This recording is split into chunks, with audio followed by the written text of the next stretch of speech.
Kalau ternyata Imaduddin naik panggung berceramah, Direktur Intelkam sendiri yang berjanji akan menangkapnya langsung. Orasi sang pendemo dan kelompok muhibbin ini tampak sekali berusaha untuk menekan aparat penegak hukum. Mana ada pidananya, mau pakai pasal apa? Kalau Imaduddin atau Kiai Imaduddin naik panggung berceramah misalnya akan menangkap Kiai Imad, ini mau pakai pasal apa? Undang-undang cangkemmu apa-apa kira-kira? Ini kan lucu. Ya mestinya kita kan yang mengadukan mereka semua itu. Loh, mengapa PWI Laskar Sabilillah tidak mengadukan? Ya karena nggak mau bikin repot polisi. Saya mengajak kepada semua para pejuang Wali Songo Indonesia dan Laskar Sabilillah tetap konsisten, makin kencang, makin deras, terus perjuangkan. Karena nggak main-mainin. Buat Pak Polisi, bukalah telinga lebar-lebar, mata terang-terang sudah kelihatan. PWI Laskar Sabilillah tidak pernah membentur aparat, tidak pernah melawan negara, justru menguatkan aparat, menguatkan negara. Sedangkan para ex-FPI, para muhibbin ini belum sudah berani ngancam diri Intelkam Polda Jawa Timur dan mengancam demo di Mapolda Jawa Timur. Udah biasa ngeyel, merengkel, sok jago, sok keras, seakan-akan mereka lebih hebat daripada aparat negara.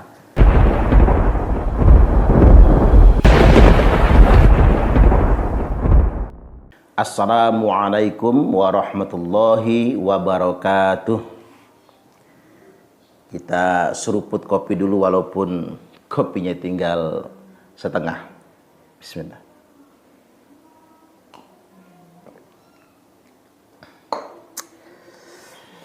Ditangkap. Siap.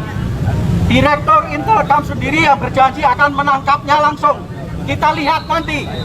Karena ini pasti diliput media dan media pasti akan memberitakan.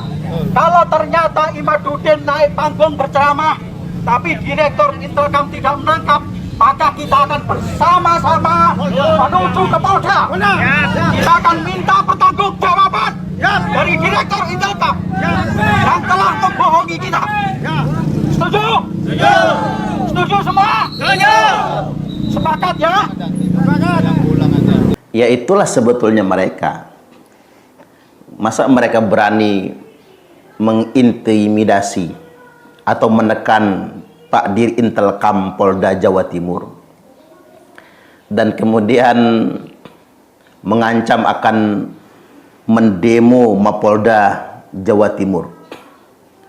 Yang lebih anehnya lagi, dia kemudian membangun framing narasi bahwasanya Pak Diri Intelkam berjanji kalau Kiai Imaduddin naik ke panggung atau berceramah, Diri Intelkam berjanji akan menangkap Kiai Imaduddin. Nggak ada, coba kita simak di video-video sebelumnya. Kan nggak ada sama sekali Pak Diri Intelkam berbicara sedemikian rupa. Ini sudah merupakan framing sebetulnya dari sang orator tadi itu. Bahkan framing ini bisa mengarah kepada fitnah. Secara umum saya menangkap pernyataan Pak Diri Intelkam, siapapun yang memprovokasi umpama ini, Kiai Imad dakwahnya provokatif, Gus Abbas misalnya dakwahnya provokatif, ya termasuk juga Rizik Syihab dakwahnya provokatif misalnya, atau Bahar Smith jika dakwahnya provokatif, misalnya menyebar hoax, berita bohong, ya wajar kemudian ketika aparat penegak hukum melakukan tindakan-tindakan hukum terhadap orang-orang yang telah melakukan ujaran kebencian, hoax, berita bohong misalnya, atau fitnah dan lain sebagainya. Jadi yang pertama saya hendak menyampaikan buat Pak Diri Intelkam, apa yang sudah Anda lakukan dalam rangka mengondisikan situasi agar senantiasa kondusif itu sudah tepat sekali. Tapi hari ini yang ingin kita garis bawahi, orasi sang pendemo dan kelompok muhibbin ini, yang mereka tampak sekali berusaha untuk menekan aparat penegak hukum. mana ada pidananya, mau pakai pasal apa? Kalau Imaduddin atau Kiai Imaduddin naik panggung berceramah misalnya, Pak Dir Intelkam berjanji akan menangkap Kiai Imad, ini mau pakai pasal apa? Undang-undang cangkemmu apa-apa kira-kira? Ini kan lucu, ini kan negara hukum. Segala sesuatu itu bisa dipidanakan, dilihat unsur pidananya apa dulu. Nah, di sini yang ingin kita garis bawahi sebagai benang merah, ini membuktikan bahwasanya di barisan mana kita berdiri. Kita hari ini sedang menyaksikan fenomena kelompok FPI, misalnya para muhibbin, punya kecenderungan untuk menunjukkan sikap membebani pemerintah. Bahkan dalam banyak hal menunjukkan sikap anti pemerintah. Mereka biasa mengkritik Polri, sikap anti terhadap profesi kepolisian, termasuk juga kepada TNI, dan punya kecenderungan untuk berseberangan dengan pemerintah yang sah. Ini faktanya sebetulnya. Maka ada indikasi orang-orang ini disusupi oleh ideologi khilafah dan kelompok-kelompok yang memang membangun sentimen anti kepada pemerintah yang sah. Nah, sebaliknya, para kader-kader kita yang berjuang di perjuangan Wali Songo Indonesia dan Laskar Sabilillah adalah orang-orang yang komitmen NKRI-nya teruji, ideologinya merah putih, senantiasa setia dengan Negara Kesatuan Republik Indonesia, dan tidak pernah membangun narasi kebencian untuk anti kepada pemerintah yang sah.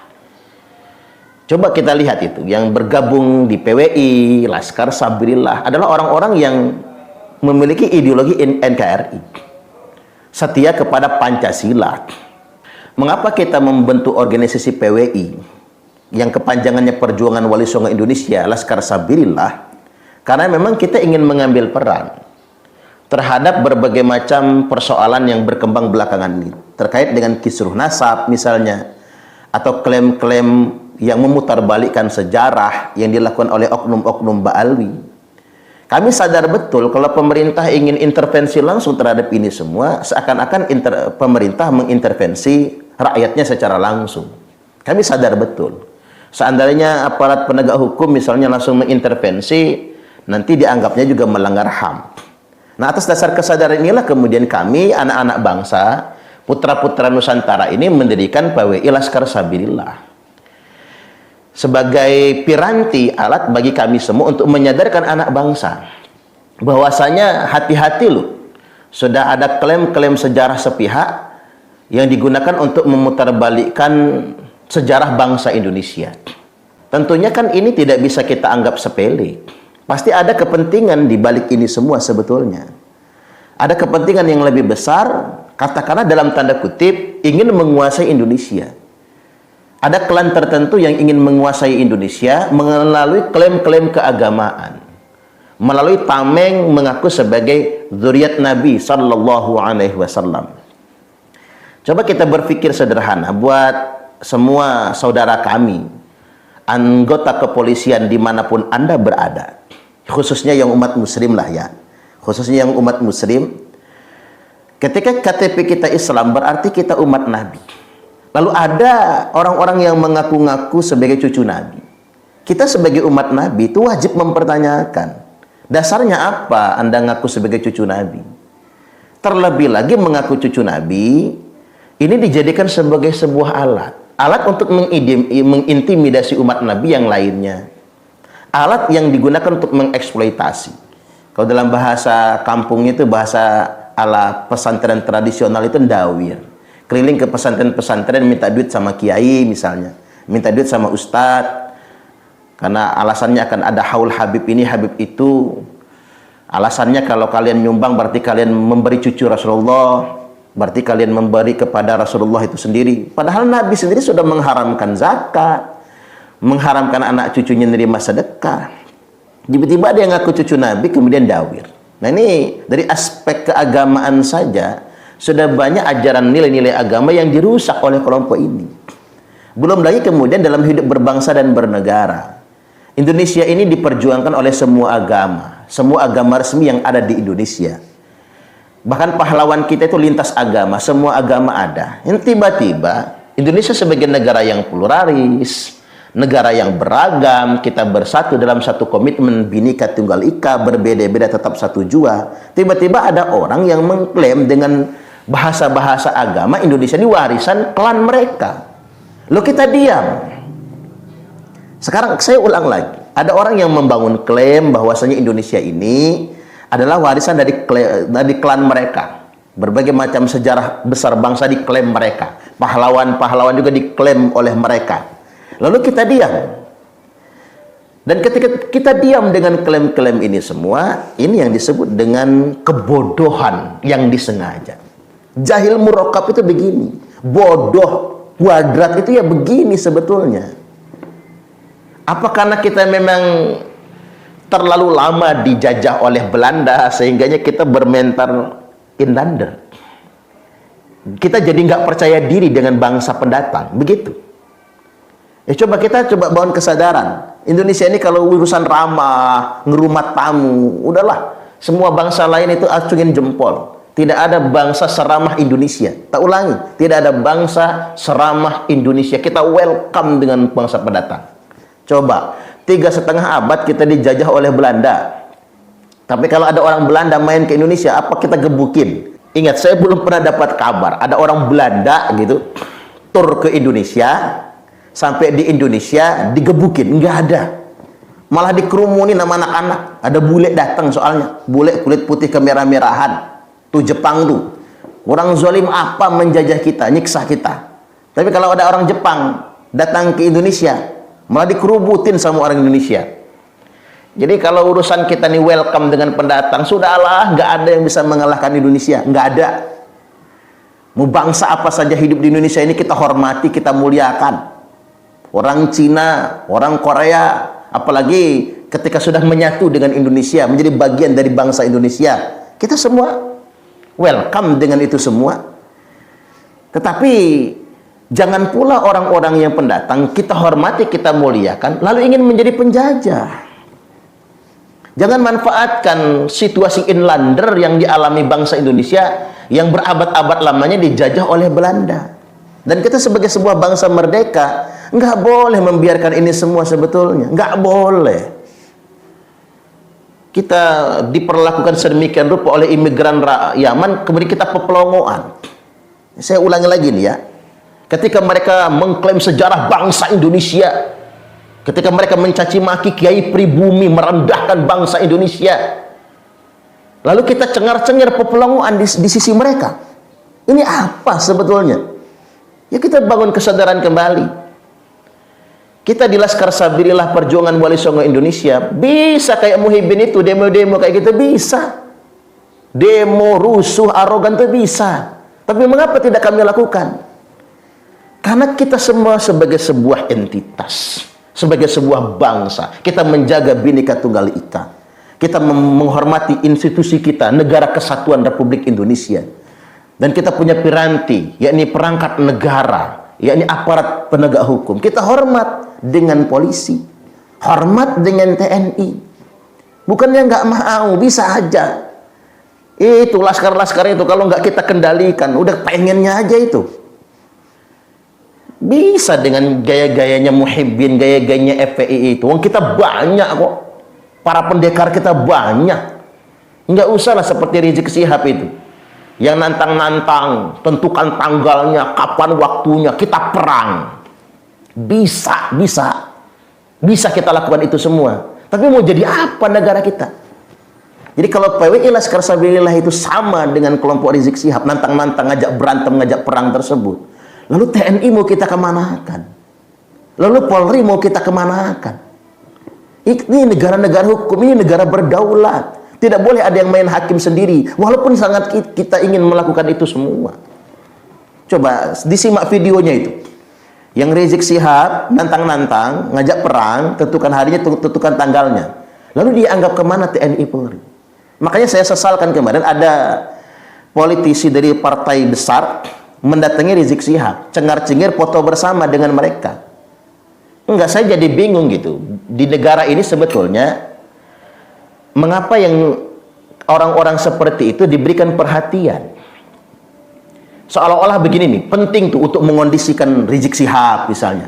Penting untuk mengondisikan Bahar Smith, akhirnya disowani. Barangkali ya dikasih angpau misalnya kan. Lalu foto bersama misalnya kan, senyum-senyum bersama. Alasannya ini perlu dikondisikan karena orang ini mungkin dalam tanda kutip berbahaya, perlu dikondisikan. Oh, mau jadi apa bangsa kita? Berarti kita ini harus nyelelek dulu dong biar diperhatikan oleh aparat negara. Baru diperhatikan oleh politisi. Terus terang bisa loh kita, bisa bikin Laskar Sabilillah itu kayak FPI juga, bisa. Apa mau kayak gitu dulu biar kemudian diperhatikan oleh pemerintah? Apa harus ada benturan dulu di lapangan, begitu? Baru kemudian dijadikan atensi khusus, diperhatikan, disowani, didatangi misalnya. Apa harus begitu? Nah, sekali lagi kita ini sangat komit banget dengan negara kesatuan Republik Indonesia dan sangat hormat dengan aparat penegak hukum. Karena kita punya keyakinan bahwasanya setia kepada negara itu adalah pilihan terbaik. Oke, saya coba kasih benang merahnya buat kita semua. Mengapa PWI Laskar Sabilillah itu sangat hormat dengan aparat penegak hukum dan setia kepada negara? Dikarenakan begini, Rasulullah Shallallahu Alaihi Wasallam telah bersabda, Inna ummati la tajtami'u ala dhalalah. Sesungguhnya umatku, kata Nabi, tidak akan bersepakat di atas kesesatan. Idza ra'aitum ikhtilafan, apabila kalian semua sudah menyaksikan terjadi banyak perselisihan dan perdebatan, fa'alaikum bisawadil a'zam, maka wajib bagi kalian semua berpihak, bergabung, setia kepada kelompok yang paling mayoritas. Itulah mengapa PWI Laskar Sabilillah menegaskan garis perjuangannya menganut madhab ahlu sunnah wal jamaah li nahdlatul ulama. Karena ahlu sunnah wal jamaah itulah asawadul a'zam. Dan mengapa li nahdlatul ulama? Karena untuk konteks keindonesiaan, NU dan Muhammadiyah lah asawadul a'zam itu. Dan dua organisasi besar ini, selain ahlu sunnah wal jamaah, garis perjuangan Islam rahmatan lil alamin, juga setia dengan negara kesatuan Republik Indonesia. Bahkan di akhir zaman ini, kata Nabi, hanya ada satu firqah yang selamat, yang Nabi sebut dalam istilah firqatun najiyah. Cuman ada satu firqah yang selamat. Apa itu? Wahiyal jamaah, yakni al-jamaah. Apa itu al-jamaah? Kita menafsiri al-jamaah itu adalah negara. Karena tidak ada satupun institusi yang disepakati dan legal kecuali negara. Kalau NU ormas, Muhammadiyah ormas, LDI ormas, MUI itu ormas, FPI itu ormas yang sudah dibubarkan, HTI itu ormas yang sudah dibubarkan, itu semua ormas. Jadi tidak ada benarnya kemudian kesetiaan hanya kepada ormas. Kesetiaan yang benar adalah kesetiaan kepada negara. Itulah mengapa kami ada di garis NU, ada di garis bersama Muhammadiyah juga. Karena mengapa? Dua organisasi inilah yang punya sumbangsi buat negara ini. Setia kepada negara kesatuan Republik Indonesia. Dan finalnya kita adalah politik kita politik negara. Orang kemudian bertanya, PWI Laskar Sabilillah itu partisan dari kelompok politik yang mana? Kami ingin tegaskan bahwasanya politik kami politik negara. Karena kesetiaan kami adalah kesetiaan kepada negara. Wahiyal jamaah, karena negara, al-jamaah, itulah yang akan selamat sebetulnya. Jadi nggak usah diragukan lagi tentang ideologinya PWI Laskar Sabilillah. Sudah sangat jelas sekali komitmen kita kepada 4 pilar hidup berbangsa dan bernegara. 1, kesetiaan terhadap ideologi Pancasila. Kemudian yang kedua, menjaga konstitusi kita, Undang-Undang Dasar Negara Republik Indonesia tahun 1945. Kemudian menjaga sistem kenegaraan kita yang telah kita sepakati bersama, yakni Negara Kesatuan Republik Indonesia. Dan kita betul-betul menjaga komitmen bersama kita. Apa itu? Bhinneka Tunggal Ika. Udah jelas, clear. Sampai di situ clear sekali sebetulnya. Makanya kita ngerem. Nggak mau dibenturkan dengan aparat negara, nggak mau. Nah, kembali lagi bahwasanya, coba lihat, belum itu para muhibbin di Gresik main demo, menekan diri Intelkam, mungkin menekan Pak Kapolres juga misalnya. Bahkan saya dapat informasi terbaru, mereka sudah mengadukan Gus Abbas ke Polres Gresik. Coba kita ingin lihat bagaimana respon Polres Gresik. Coba kita ingin lihat, ini kan perang psikologi sebetulnya. Ya namanya polisi kan tetap profesional. Artinya siapapun melapor ya direspon terlebih dahulu. Karena begini, harus dilihat apa pidananya sebetulnya. Dan sama sekali tidak ada unsur pidananya di sana. Justru sebetulnya kita yang harus mengadukan orang-orang yang telah membuat gangguan keamanan. Kita sedang acara tuh. Kita sedang pengajian di Kota Gresik. Tiba-tiba ada sekelompok orang yang ingin membubarkan pengajian. Ngancam-ngancam Kiai Imad nggak boleh ceramah. Gus Abbas kemudian nggak boleh ceramah. Ya mestinya kita kan yang mengadukan mereka semua itu. Loh, mengapa PWI Laskar Sabilillah tidak mengadukan? Ya karena nggak mau bikin repot polisi. Ini mas perkara biasa, sudahlah. Yang gede dikecilin, yang kecil anggap nggak ada. Sampai segitunya kan. Wah, nggak ada yang terluka ini. Kecuali kalau ada yang terluka, mungkin akan ditindaklanjuti. Ini saya mengajak kepada semua para pejuang Wali Songo Indonesia dan Laskar Sabilillah, dimanapun Anda semua berada, tetap bersabar, tetap konsisten, makin kencang, makin deras, terus perjuangkan. Karena nggak main-main ini. Dua hal utama yang sedang kita perjuangkan. Satu, kemuliaan agama ini, kemurnian dan kemuliaan nasab suci Rasulullah Sallallahu Alaihi Wasallam.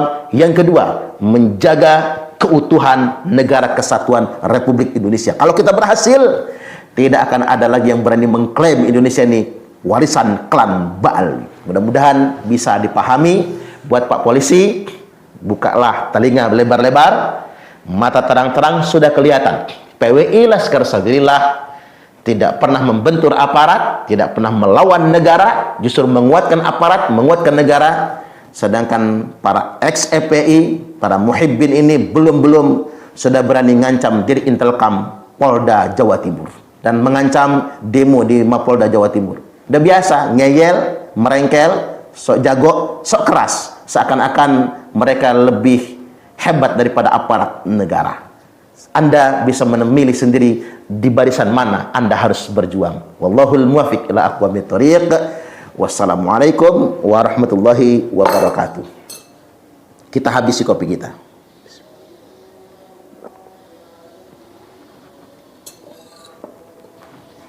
Kami adalah Laskar Sabilillah, pecinta Wali Songo dan para anbiya, pewaris peradaban Islam di Nusantara hingga berkibar bangsa Indonesia.